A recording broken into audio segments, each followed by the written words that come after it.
January 29th, 1258. Before dawn outside Baghdad, the air smells of wet hemp, camel dung, and unpacked pitch. Yelü, grandson of Genghis Khan, walks the line of his siege train. Oxen shift their weight in the frozen mud. Wooden beams lie stacked like harvested timber. Yelü has conquered cities before, but never one that called itself the center of the world, a city of 1 million souls, walled 12 layers deep, heart of the Abbasid Caliphate. His cavalry can move 120 kilometers in a day, but none of the men in this camp know how to build a trebuchet. The solution arriving with the dawn is already here, sleeping in leather tents, speaking languages Yelü does not understand. He does not need to understand them, he only needs them to work. The Mongol war machine that swept from the Mongolian steppe was built for open ground. Each mounted archer carried 2 or 3 bows, 30 light arrows, 30 heavier ones, a horsehair lasso, a coil of rope, an axe, a file for arrowheads, a sewing kit, 2 leather bottles for liquids, and a cooking pot. 10 riders shared 1 gur, which could be raised or collapsed in under an hour. A typical force covered 95 to 120 kilometers in a single day. Horses were not merely transport, they were food, wealth, and tactical advantage rolled into one. Blood from the neck supplemented dried curd and cured meat. The entire machine was designed to move, strike, and vanish. What it could not do was stand still and reduce stone walls. The first time Mongol forces encountered serious fortifications, they did what steppe cavalry always did. They circled, they probed, they feigned retreat, and they waited for the defenders to make a mistake. When that mistake did not come, Mongol armies stalled. Jin dynasty cities in northern China stopped them cold in 1211. Fortresses of the Khwarezmian Empire held out in 1219. European castle walls forced a withdrawal in 1241. Each time, the solution remained the same. Find someone who knew how to break stone. That someone was Yelü Chucai, a Khitan statesman captured from the Jin dynasty during the Mongol advance into northern China. Chucai carried the administrative memory of a sedentary empire. The Khitans had ruled the Liao before the Jin overthrew them, and Chucai understood how settled societies organized labor. Genghis Khan tried to win him over by claiming vengeance against the Jin, the same dynasty that had destroyed the Liao. Chucai saw through the flattery. He stayed because he believed he could shape what came next. What Chucai understood, and what Mongol commanders did not, was that mass slaughter was wasteful. Every artisan killed became a brickmaker who would never fire another kiln, a carpenter who would never hew another beam, a metallurgist who would never cast another furnace. The Mongol Jark system already recognized that horses, textiles, and precious metals had value in the empire's books.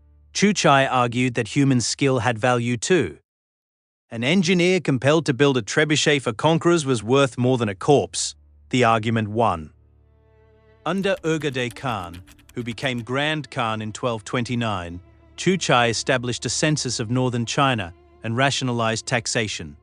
The artisans he protected were not merely spared, they were catalogued, assigned to projects, and moved where imperial needs required. Those opportunities were not gifts. They were obligations wrapped in the language of imperial utility. A captured stonemason knew his alternative was the sword. He built the wall anyway. Yelü Chucai died in 1244. He never saw the system he shaped reach full scale. The mechanism he helped install, screen the population, identify the crafts, compel the labor, existed before the Mongols crossed the Indus, and it would still be operating 50 years later, when an army 3,000 miles to the west stood outside a city that called itself the center of the world. Yelü's siege train at Baghdad in early 1258 was the largest Mongol field force ever assembled in the Middle East, roughly 150,000 warriors, engineers, and support personnel by modern estimates. That number derives from secondary sources rather than surviving Mongol census records, so it should be treated as a rough category. Very large, possibly the largest single campaign west of the Caspian. What the number hides is the composition. This was not a pure steppe army. It contained Turkic allies, Kurdish contingents, Armenian auxiliaries, and a specialist corps of Chinese and Persian engineers. These men moved on ox wagons. Their equipment included prefabricated timber frames, ropes woven from hemp, metal brackets, and counterweights cut from stone or packed earth. The nomads who guarded them had no idea how any of it fit together. They only knew that it had to arrive intact. The engineering corps had its own hierarchy. Chinese commanders, like General Guo Khan, served alongside Mongol princes. Persian engineers who had built siege works for the Khwarezmians now built them for the Ilkhanate. Commanders gave orders in Mongolian or Persian. Engineers discussed tolerances in Chinese or Arabic. Translators were usually defectors, former officials of defeated dynasties who had learned steppe commands to survive. No record survives of the specific translator who relayed Hulagu's first order to Guo Khan's engineers. What does survive is the result. Baghdad's walls were not crude palisades of a frontier town. They were the product of centuries of Abbasid investment, faced with baked brick, punctuated by rounded bastions, and surrounded by a ditch that no foreseen party could fill fast enough. The city had withstood sieges that broke lesser empires. The Mongols' first barrage landed on January 30th, 1258. Chinese counterweight trebuchets, machines that used a weighted pendulum rather than a crew of pullers to generate force, hurled stone balls weighing perhaps 150 kilograms. Within days, a section of the eastern wall subsided. By February 4th, Mongol troops controlled that breach. The city fell within 2 weeks. The speed of that victory was not a surprise to the Chinese engineers. They had seen this pattern before: wall, bombardment, breach, collapse. For Baghdad's defenders, the terror came from both speed and anonymity. Men who had never ridden a horse, who ate with chopsticks or spoons rather than bare hands, who spoke languages the defenders could not identify, built weapons that ended a caliphate in under 14 days. The Mongols needed no ladder. They built their own force and turned it against the people who had invented the science of throwing stones. 16 years later, 3,000 miles to the east, another Mongol army repeated the same formula and failed. Xiangyang was not one city. It was a twin fortress, Xiangyang and Fancheng, facing each other across the Han River in modern-day Hubei province. The walls enclosed almost 5 kilometers of ground. Inside, roughly 200,000 people had stockpiled grain, salted meat, and iron-tipped arrows. The Song dynasty treated Xiangyang as a shield for its entire southern heartland. Losing it meant losing the Han and Yangtze waterways, the two great rivers that fed the Song economy. The first Mongol assault had come in 1257. Song defenders lured the cavalry into a double-walled entrance trap first designed by Yue in 1133. The Mongols withdrew. In 1267, Kublai Khan, Genghis's grandson, now styling himself emperor of the Yuan dynasty, ordered a renewed siege. He sent General Yelü and the Song defector Liu Zhang with 100,000 men, 5,000 ships, 100 standard trebuchets, and more than 20 counterweight trebuchets. The counterweight machines had worked at Baghdad. They had worked across the Jin campaigns. Here, they did not work. Song defenders had thickened their walls, filled gaps with packed earth, and learned to time sorties that set fire to Mongol engines. For 5 years, from October 1268 into early 1273, the siege ground forward by inches. The Mongols built floating bridges. The Song cut them.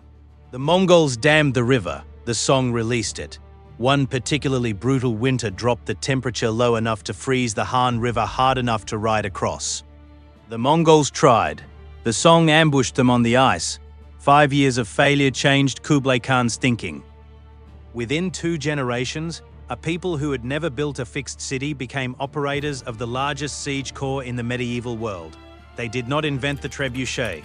They did not invent the counterweight. They invented the logistics pipeline that moved both across 8,000 kilometers of steppe, mountain, and desert, and deployed both with the same ruthlessness they brought to every other aspect of warfare. The supply chain stopped at the wall. Beyond the wall, submission or death. No first-person account from a captured Mongol siege artisan survives in the archives. Their names appear only when enemy records name them as commanders. Guo Khan at Baghdad, Ismail and Al-Din at Xiangyang, or when a surviving inscription credits a workshop. Anonymity was part of the system. The Mongols needed their skills, not their voices. The supply chain moved them forward, built their engines, and left them wherever the next wall required breaking. Lu Wenhuan's surrender at Xiangyang is documented. The Song soldier who watched the Hui Hui Pao dismantle Fancheng's gate is not named. He is a silhouette against smoke, one of 200,000 people compressed into a fortress that was designed to last forever and lasted 5 years. When the wall at Fancheng gave way, it did not fall with a heroic crack. It slumped. Dust rose. The breach was wide enough for horses. Inside, the garrison chose to die in the streets rather than submit. Their resistance lasted perhaps an hour. The Song dynasty collapsed 6 years later at the Battle of Yamen in 1279, when a Mongol fleet, built by Song boatwrights pressed into service, destroyed the last Song emperor's forces at sea.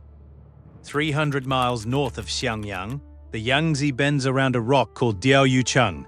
Another Song stronghold held out there for another year. The Mongol siege train moved north after Fancheng. Hui Hui Pao were repositioned.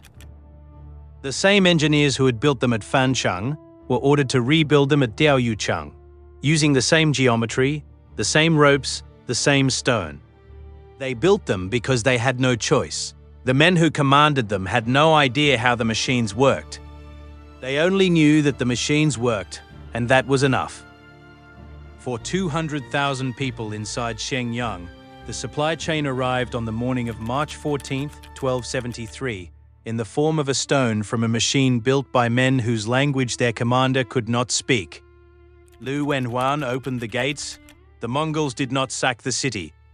They moved in, counted the population, and sent surviving artisans north, not to be killed, but to be catalogued, assigned, and reused.